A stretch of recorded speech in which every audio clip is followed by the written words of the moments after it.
My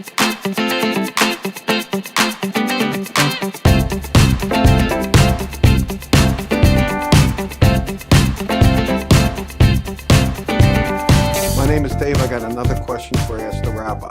Were the 10 plagues wreaked upon the people of Egypt a punishment for the people of Egypt or a show of strength for the Hebrews?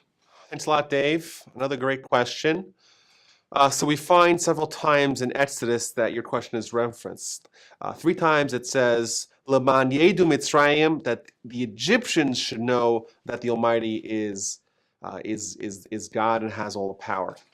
So it seems like, from a cursory reading of Exodus, it seems like the purpose was not only to punish the Egyptians, but also to educate the Egyptians that they should know that the Almighty has total control and total power over all. And the question that you should have asked is, well, what's the point? The Egyptians are being vanquished anyhow. Why would God have to evoke such fury upon the Egyptians when ultimately they'll be destroyed and they'll be forgotten? Isn't it all about the Jewish people?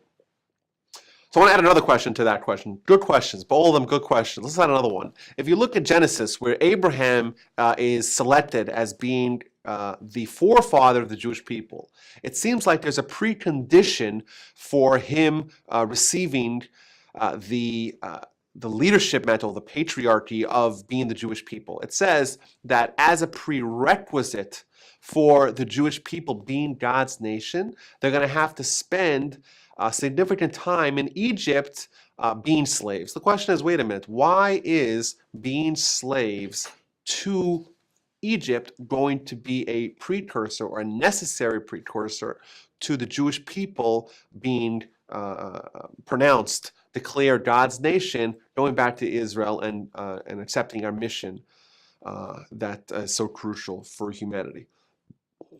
So I think perhaps the answer is as follows. I think that in order for us to be successful in our Torah, we have to develop a certain frame of mind of a faith.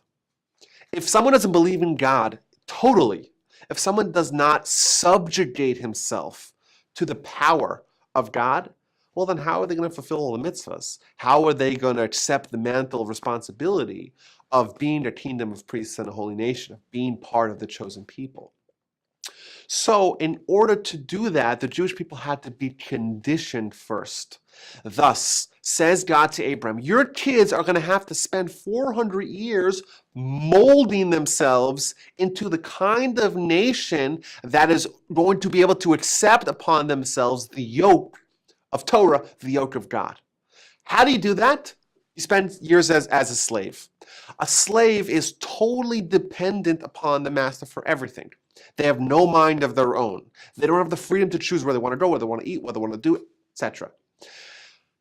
Our years spent being in slavery to Pharaoh was to mold us into the mindset of a slave of Pharaoh.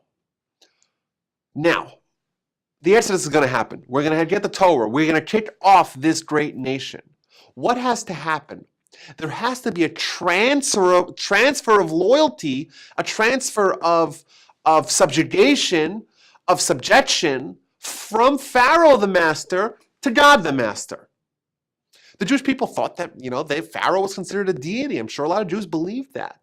They had to see Pharaoh humbled to such a degree where they could transfer that loyalty to the Almighty.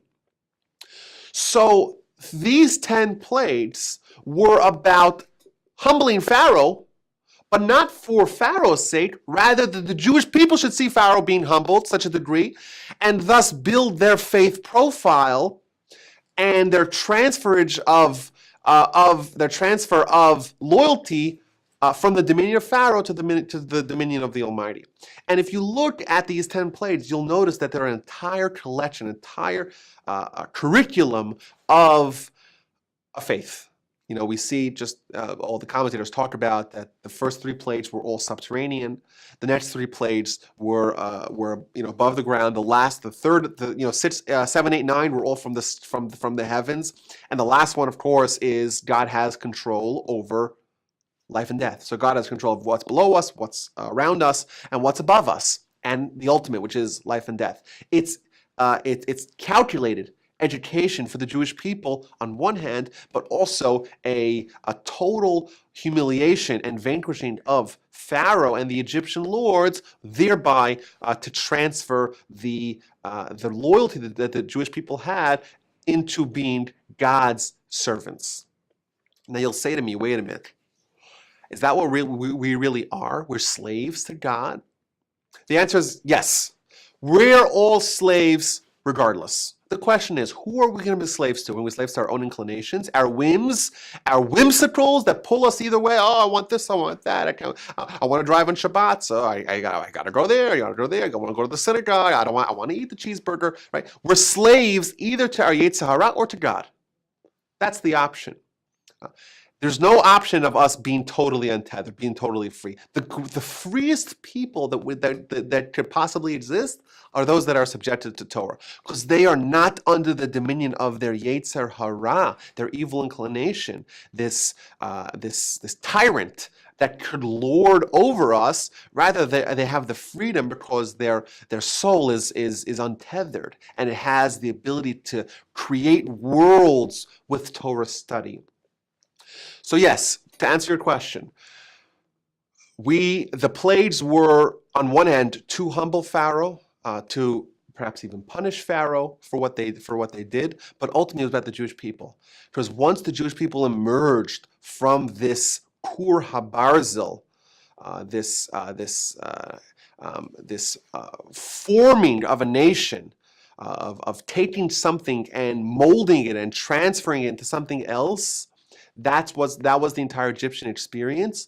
They are ready to receive the Torah. They leave Egypt. They are a nation that is ready to accept upon itself the greatest responsibility in the entire world, and in fact, the purpose of all, and that is to bring God into the world, to be God's people. And just a mere 50 days later, we received the Torah Mount Sinai, the most significant event in all of human history. Thanks a lot, Dave, for the question, and thank you all for listening, and please send us an email, asktherabbi@torchweb.org, if you would like to have your question broadcast to humanity.